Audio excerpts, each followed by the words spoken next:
ሰላም ጤና ይስጥልን የተወደዳችሁና የተከበራችሁ አድማጭ ተመልካቾቻችን እንደምን አላችሁ? ለዕለቱ ዋና ብለን ያዝናቸውን ዜናዎች ይዘን ቀርበናል። እስከ ፍጻሜያችን ድረስ አብራችሁን ቆዩ። ህወሓት ውጊያ ከጀመረ ውጊያውን የሚመራው አስመራ ሆኖ እንጂ መቀሌ ሆኖ ውጊያውን መምራት እንደማይችል እርግጠኛ ነኝ ሲሉ በኬንያ የኢትዮጵያ አምባሳደር የሆኑት ጄኔራል ባጫ ደበሌ ተናግረዋል።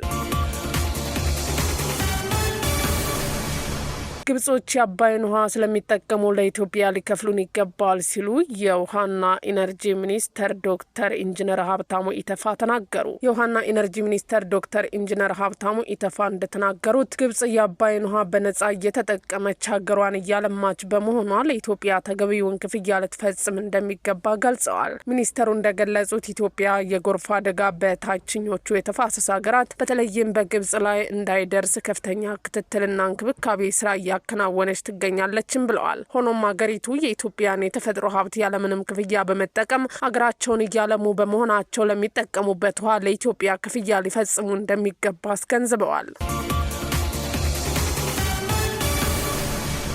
የዘንድሮው ክረምት አጭር ነው ተባለ። የምስራቅና የመካከለኛው ፓሲፊክ ውቅያኖስ የባህር ወለል ሙቀት መጨመር በነሐሴ ወር የኤልኒኖ ክስተትን ሊያስከትል እንደሚችል የኢትዮጵያ ሜትሮሎጂ ኢንስቲትዩት አስታውቋል። በዚህም ምክንያት በተለይም በምስራቅ፣ በሰሜን፣ በትግራይ እንዲሁም በመካከለኛውና በምዕራብ አማራ አካባቢዎች የክረምቱ ዝናብ ከተለመደው ቀደም ብሎ የመቋረጥና ከመደበኛው በታች የመሆን እድል እንዳለውም ተጠቁሟል። ኢንስቲትዩቱ የሚከሰተው የዝናብ እጥረትና ተጽዕኖ ለመቋቋም አርሶ አደሮች በአጭር ጊዜ የሚደርሱና ድርቅን የሚቋቋሙ ዘሮችን እንዲጠቀሙ እንዲሁም የውሃ ማሰባሰብ ስራዎችን እንዲያጠናክሩ አሳስበዋል።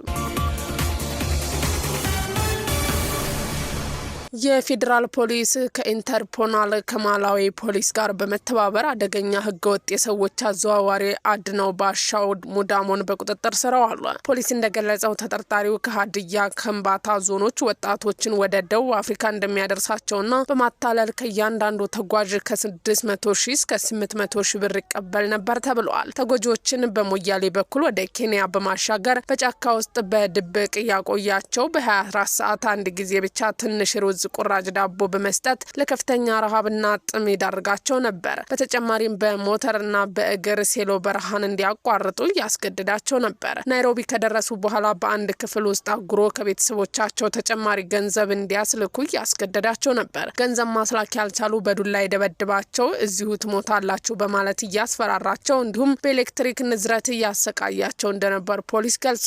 ከዚህ ተጓዦች በእቃ መጫኛ ኮንቲነሮች በተሸፈኑ ተሽከርካሪዎች ወደ ታንዛኒያ በማጓጓዝ በጫካ ውስጥ ጥሎ ይተዋቸው እንደነበር ተገልጿል። በዚህ ምክንያት ብዙ ተጎጂዎች ደቡብ አፍሪካ ሳይደርሱ በየመንገዱ በፖሊስ ተይዘው እስር ቤት መግባታቸውና በኋላም ገንዘብ ከፍለው ወደ ኢትዮጵያ መመለሳቸውን ፖሊስ አመልክቷል። ተጠርጣሪው ከ2015 ዓ.ም ጀምሮ በተደረገ ክትትል በማላዊ ተይዞ ሐምሌ 22 ቀን 2018 ዓ.ም ለኢትዮጵያ ተላልፎ ተሰጥቷል።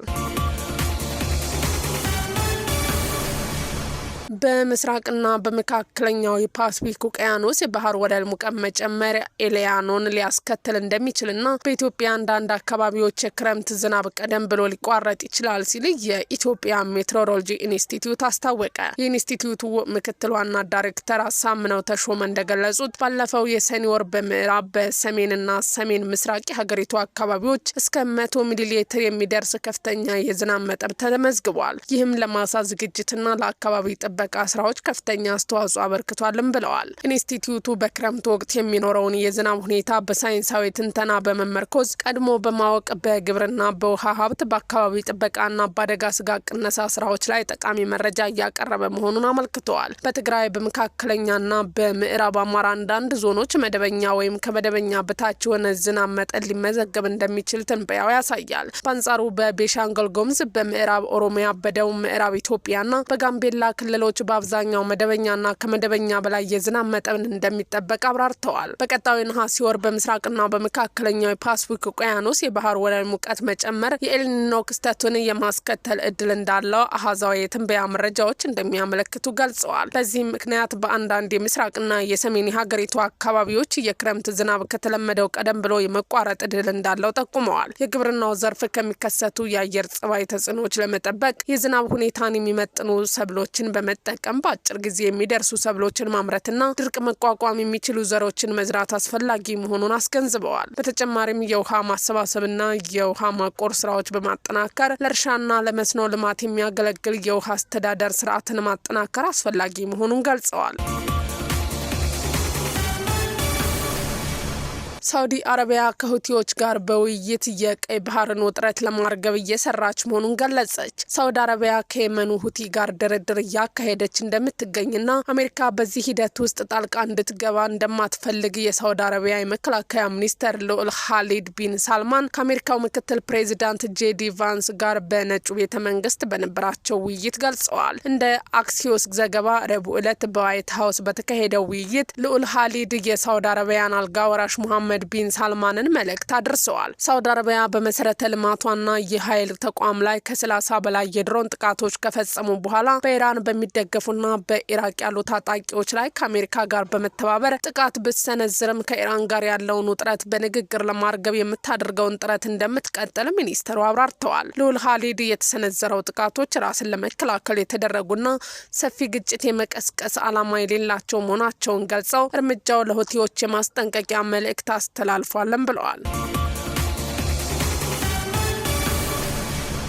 በሱዳን በሰው አልባ አውሮፕላን በተሰነዘረ ጥቃት የ9 ሰላማዊ ሰዎች ህይወት አለፈ። የሱዳን ፈጣን ድጋፍ ኃይል አዛዥ መሐመድ ሐምዳን ዳንግሎ ታጣቂዎችን በራሳቸው ፍቃድ ጥቃት እንዲጀምሩ ከፈቀዱ ከ2 ቀናት በኋላ ረቡዕ ዕለት በሰው አልባ አውሮፕላን በተሰነዘረ ጥቃት የ9 ሰላማዊ ሰዎች ህይወት ማለፉን የሕክምና ምንጮች ለፈረንሳይ ዜና ወኪል ገልጸዋል። አዲሱ ጥቃት የተፈጸመው በሰሜን ኮርዳፋ ግዛት ሲሆን የተባበሩት መንግስታት ድርጅት ታዛቢዎች ደም አፍሳሽ የሆነ ከፍተኛ ጥቃት ሊሰነዝር ይችላል ብለው የሚያስቡት የኤሎቤድ ከተማን ኃይል ለመክበብ ጥረት በማድረግ ላይ ይገኛል። ረቡዕ ጠዋት በሰሜን ኮርዳፋን ግዛት አልጃማማ በተባለች መንደር የፈጣን ድጋፍ ኃይል ባካሄደው የድሮን ጥቃት 9 ሰላማዊ ሰዎች ሲገደሉ 14 ሌሎች ደግሞ ቆስለዋል። በጦርነቱ ወቅት የሚፈጸሙ የመብት ጥሰቶችን የሚከታተለው የአስቸኳይ ጊዜ ጠበቆች ቡድኑ በበኩሉ ማክሰኞ ዕለት ባወጣው መግለጫ የፈጣን ድጋፍ ኃይል ታጣቂዎች በአልጃማማ አካባቢ በሚገኝ ሰላማዊ ሰዎችና መኖሪያ ቤቶች ላይ ጥቃት በማድረስ እንዲሁም በአልጃማማ ገበያ ላይ ዘረፋና ውድመት በመፈጸም ሰብአዊ ጥሰቶችን ፈጽመዋል ሲል ከሷል። የተጎጂዎች የምስክር ቃልና የተባበሩት መንግስታት ድርጅት ሪፖርቶች እንደሚያመለክቱት የዳንጋሎ ኃይሎች የዘር ማጽዳት፣ ስልታዊ የጾታ ጥቃትና ያለ ፍርድ ቤት ትዕዛዝ ግድያዎችን ጨምሮ በርካታ